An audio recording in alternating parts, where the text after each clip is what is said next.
স্ত্রী নিজের বাবা মায়ের কথা মতো চলাফেরা করে, বাবার বাড়ি গেলে আসতে চায় না, সে তার স্বামীর মুখে তর্ক করে, অবাধ্য হয়ে চলে, সে নারীর সাথে সংসার করা যাবে কিনা? দেখুন, মহিলার বিচার করার আগে আপনি কতটুকু পুরুষ হিসেবে ঠিক আছেন তা তো দেখতে হবে। মহিলার অধিকার আছে তার বাপের বাড়ি যাবে।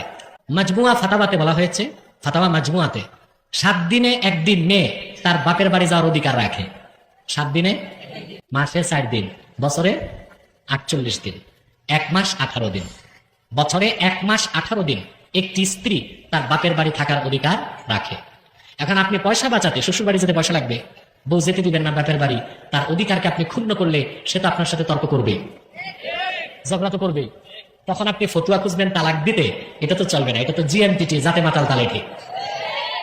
স্ত্রীর সমস্ত ভরণ পোষণ ও অধিকার অর্পণ করার পরে যদি দেখেন চারিত্রিকভাবে স্ত্রী নষ্ট, আপনি বলবেন আমাকে ঠিক মতো খানা দেয় না। আপনি যে বউকে বিয়ে করছেন তখন কি চুক্তিতে ছিল আপনাকে 3 বেলা রান্না করে দিবে? কথা বলেন, এটা বিয়ের চুক্তিতে নাই, কোনো কিতাবে নাই যে স্ত্রী আপনাকে রান্না করে খাওয়াতে বাধ্য।